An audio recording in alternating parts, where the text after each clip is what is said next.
S.E. Cupp, former George W. Bush advisor and co-host of The Circus on Showtime, Mark McKinnon, and Democratic strategist Steve McMahon. S.E., you do not want Donald Trump to be your nominee. What is your best hope? Well, I guess the best hope is that either Cruz or Kasich or Rubio would somehow, find a way to the nomination. On the back of a unicorn? I mean, I know. I've surrendered. I've waved the white flag.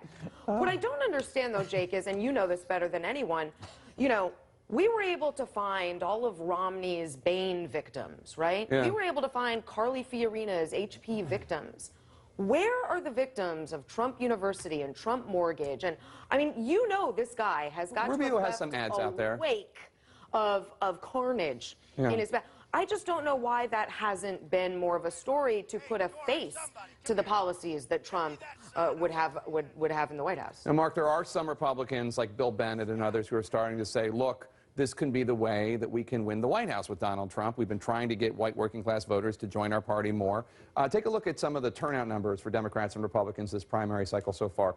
First, look at how many more Republicans have voted in early contests than Democrats. I mean, that's a lot more, 5 million to 2.6. And on Super Tuesday, Republican turnout was up compared to 2008, while Democratic turnout dropped. I guess the question is, isn't there an upside? Yeah. Republicans can win the White House, theoretically, with Trump. That's his argument if you look at these numbers. I tell my Democratic friends, beware what you wish for. And it's not until you go to a Trump rally that you really can see it.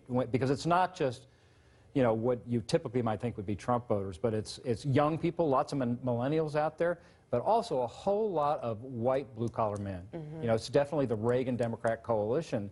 And you think about the options that they're going to have, Hillary Clinton or Donald Trump, there's going to be a lot of them that are going to be looking at Trump. A lot in labor. Yeah. He pulls from a lot of different coalitions. And Donald Trump, when I asked him about the need in the old way of looking at election math, the need for Republicans to win at least 30% of the minority vote, something that George W. Bush was able to do with the support of Latinos.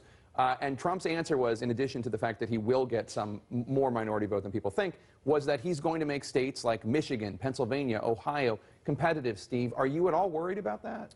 I think any smart Democrat would listen to Mark McKinnon's advice and be worried about it, because there's no question that there's a core of the Sanders message that's very similar to the core of the Trump message, which is you're not getting what you deserve. The money that you work so hard and you should be making is being taken. Now the villain is in a different place. For Trump, it's overseas and it's Mexico, but for Sanders, it's Wall Street. But the core of the argument's the same.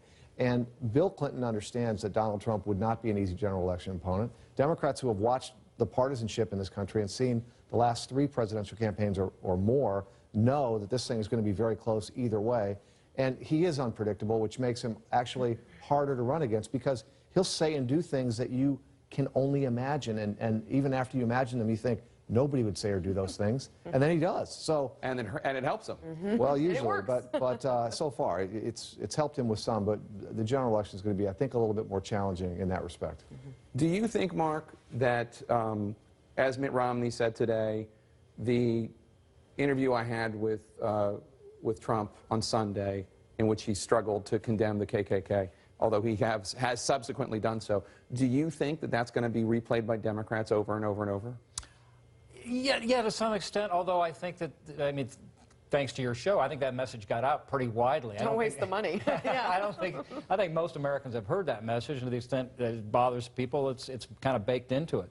So, I think there are greater issues. And I think her general election framing about how she came out and talked about the barriers, that's kind of the right direction for her to go. So, I think that they're heading in the right direction, But as Steve said, Bill Clinton's got everybody on alert, which is a smart thing. He gets it. All right, S.E., Mark, Steve, thanks so much. Great job. Appreciate it. Turning